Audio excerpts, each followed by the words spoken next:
All right, let's dive deep into this one. The 48 Laws of Power by Robert Greene. You guys sent in a ton of stuff for this one. Summaries, reviews, even some pretty crazy Reddit threads. It seems like people have some strong opinions about this book. Yeah, you could say that. It's definitely a controversial one. Some people think it's this brilliant guide to success. A playbook. Exactly. But others see it as, like, totally unethical, even dangerous. So where do we even begin with something like that? I guess the main idea is that, like, power dynamics are everywhere, right? Whether we realize it or not. Yeah, that's Greene's whole point. He says that understanding these dynamics can give you a real advantage. Of course, he doesn't really get into whether you should use that knowledge ethically. He kind of leaves that up to you. So it's kind of a choose-your-own-adventure in power dynamics. Pretty much. But that's what makes it so fascinating, right? I mean, it really makes you think about how power works in the real world. Okay, so let's get into some of these laws. Law number 1 is never outshine the master. That one really threw me off. I mean, isn't the whole point to stand out, to be the best? Right, that's what we're always told. But Greene's saying that sometimes you need to be strategic about how you showcase your talents, especially if you're dealing with someone who's insecure in their position of power. So you're saying, like, don't make your boss feel threatened. Exactly. It's about making them feel secure, even superior. Don't outshine them. So is the key to getting ahead, like, playing dumb? No, not playing dumb, just, being aware of the dynamics at play, knowing when to hold back a little. There's that story in the book about the art dealer who used this tactic with Andrew Mellon, the millionaire. Oh, yeah, I remember that one. He basically pretended to be, like, this expert who just totally understood Mellon's taste. Right. And by doing that, he gained Mellon's trust and ultimately his business. That's actually pretty clever. It is. And you see it all the time, especially in, like, competitive work environment. People sucking up to their bosses. Yeah, basically. But the key is to do it subtly, authentically. Otherwise, it backfires. Big time. Okay, so that's law 1. Never outshine the master. Now, law 7 is a whole other story. It says, get others to do the work for you, but always take the credit. That's just cold. Yeah, that one's definitely a bit ruthless. It's basically saying, let other people do the hard work and then swoop in and take all the glory. That's messed up. It is. But Greene actually uses a bunch of historical examples to show how it's been used successfully, and let's just say the results weren't always pretty. So is this book like a guide to being a master manipulator? I wouldn't say that exactly. I think the point is more to, like, be aware of these dynamics, to know what to look out for. You don't want to be the one who's always putting in the effort only to see someone else get the promotion right. No way. Right. It's about protecting yourself, making sure your contributions are recognized. So you're saying knowing these laws can help you avoid being taken advantage of? Exactly. Okay, let's talk about Law 15. What's that one? Crush your enemy totally. Oh, wow. That sounds intense. Is this book advocating for violence? No, not literally. You got to remember Greene's drawing from history. Back when power struggles were often life or death situations. Yeah, I guess back then you had to eliminate your rivals to stay on top. Right. But obviously in the modern world, we don't want to be taking this literally. It's more about being, like, decisive, strategic, maybe a little ruthless when it comes to dealing with conflict. Within the bounds of the law, of course. Of course. All right, this is getting pretty heavy. We need to lighten things up a bit. What about Law 27? Play on people's need to believe to create a cult-like following. Ooh, now that one is interesting. It taps into, like, the psychology of belief, how people can be swayed so easily, especially when they're looking for something to believe in. So you're saying there's a formula for creating a cult? Not a formula exactly, but Greene lays out some patterns that you see with a lot of charismatic leaders and movements. Like, think about it. Vague promises, captivating visuals, a sense of belonging. Oh, wow. This is sounding a lot like some of the stuff we see on social media these days. Exactly. This law can help us understand how these figures build their followings, for better or worse. So what you're saying is we need to be careful who we trust. Always. It's important to be a critical thinker. Don't just buy into something because it sounds good or because everyone else is doing it. This is making me rethink who I'm following online. Good. Okay, last one for now, Law 33. Discover each man's thumbscrew. Okay, that sounds kind of ominous. It's about leverage. Yeah. Greene says that everyone has a weakness, a vulnerability. that can be exploited. That sounds a little harsh. It can be. But it's also about self-awareness. If you know your own weaknesses, your own thumb screws, you're less likely to be manipulated by others. So knowledge is power in this case. Absolutely. The more you understand about yourself and others, the better equipped you are to navigate these power dynamics. This deep dive is already blowing my mind, and we've only just scratched the surface. There's so much more to unpack here, and we'll definitely continue the conversation, but after a quick break. Sounds good. All right, so many laws, so little time. Where do we go next with these 48 laws of power? Let's jump to Law 21. Play a sucker to catch a sucker seem dumber than your mark. This one's all about reverse psychology. You know, using it to your advantage. Yeah, I've heard of this one. It's like playing possum, right? Exactly. You pretend to be vulnerable, kind of lure your opponent into a trap. Because they think they have the upper hand. Right. They get overconfident, make mistakes. It preys on their ego. So it's like choosing your battles.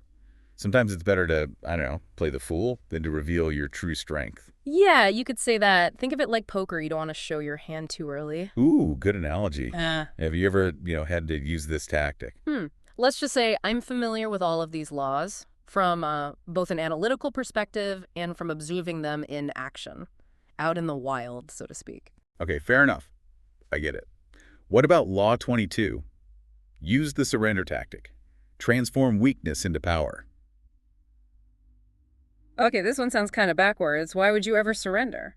Well, sometimes surrender can be strategic. Really? Yeah, it gives you time to, regroup, assess the situation, and you might even find a better position later on. So it's kind of like a tactical retreat. Exactly. Think about it like a military campaign. A strategic withdrawal prevents losses, and then you live to fight another day. Yeah, I see what you mean.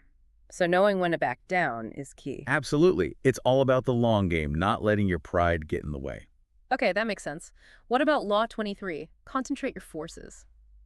I feel like I need this one. I tend to spread myself way too thin. Yeah, this one's all about focus, and efficiency. Greene says if you spread yourself too thin, you end up being mediocre at everything. Ouch. Too real. Instead, figure out what your main goals are, and then channel all your energy into those. So it's about prioritizing, saying no to things that don't really matter.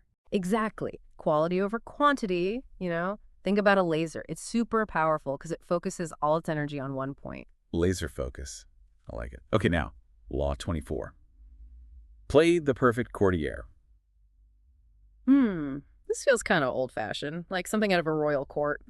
Yeah, it does have that vibe, doesn't it? But really, it's about understanding the social dynamics in any environment, and then adapting your behavior accordingly. So like fitting in, not making waves. Yeah, to a certain extent.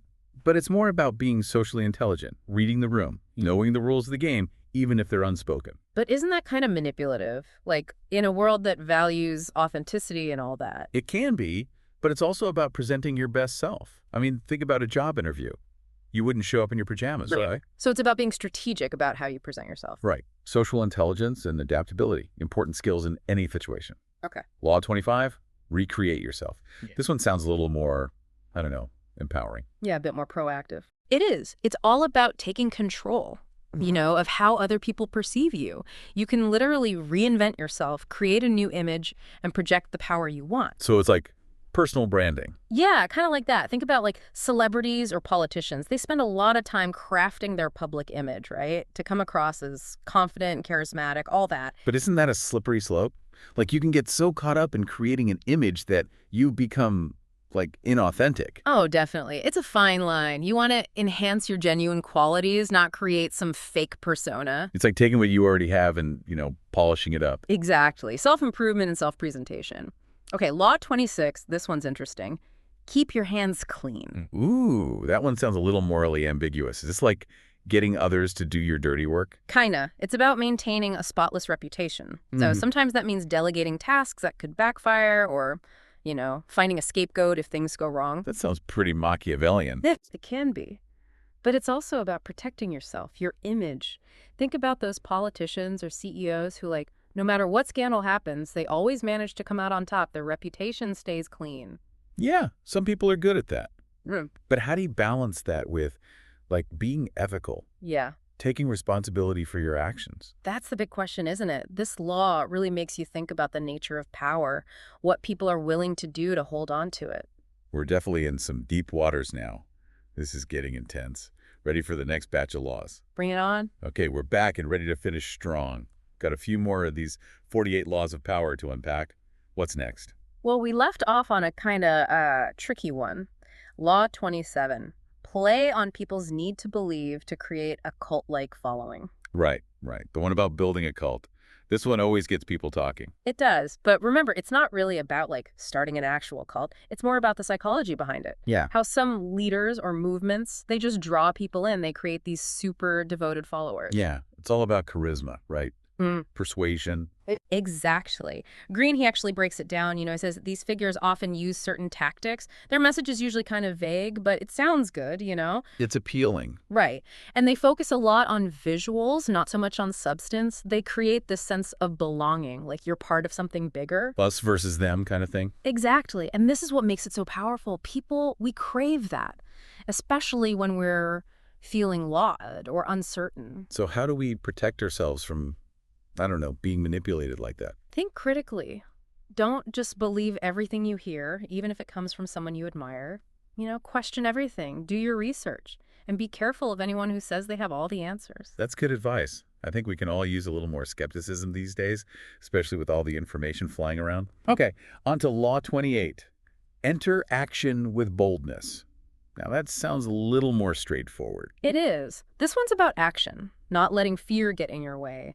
Be decisive, be confident, take some risks. So like fortune favors the bold and all that. Exactly. Greene uses tons of examples, people who did amazing things just by, going for it, even when everyone else doubted them. But what about the risk of, like, failing? What if you make a mistake? We all make mistakes, but it's better to try to learn from those mistakes than to just stay stuck, Don't let the fear of failure stop you. Makes sense. Okay, Law 29. Plan all the way to the end. This sounds pretty practical to me. Yeah, it is. This one's all about strategy, having a vision, knowing what you want to achieve. Don't just wing it. Think it through. Have a roadmap, a plan of attack. Right. Like imagine a military campaign or a big business deal. You got to have a plan, anticipate the challenges, be prepared for anything. So planning is key, whether you're launching a business, writing a book, even planning a vacation. Got it. All right, what's next? Law 30. Make your accomplishments seem effortless. Wait, shouldn't we want people to know how hard we work? It's about the image you project. If you make it look easy, it shows mastery. Like you're skilled and control. That adds to your power. Take it till you make it. Something like that. Think about like a pro athlete or a musician. They make it look so easy, right? But we know it took years of hard work to get there. Yeah. So it's not about pretending things are easy. It's about presentation, showing confidence. Exactly. You're in control of the narrative. Okay, last one. Law 48. Assume formlessness. What does that even mean? This one's all about adaptability, being flexible, like water. You got to flow around obstacles, adjust to the situation. Don't be rigid. Right. Be fluid. Things are constantly changing, especially nowadays. So being able to adapt is super important. Yeah. The more adaptable you are, the harder it is for people to, like, predict your next move. Exactly. Unpredictability can be a powerful asset. Wow, this deep dive has been amazing. I feel like we've only just scratched the surface, but it's definitely given me a lot to think about. Power dynamics are everywhere, right? Everywhere. And these laws, they're not like a set of rules to follow. They're more like observations, things to be aware of. Yeah, I get that. It's not about being manipulative. It's about understanding how power works so you can, navigate the world more effectively. Exactly. Use this knowledge for yourself, for self-awareness, for self-protection. Make good choices. And remember, these are just observations, not endorsements. It's up to each of us to decide how we want to apply these ideas, or not. Right. Knowledge is power. But what you do with that knowledge, that's what really matters. That's a great takeaway. Thanks for joining us on this deep dive into the 48 laws of power. We hope you learned something new. Until next time, keep learning, keep questioning, and keep diving deep.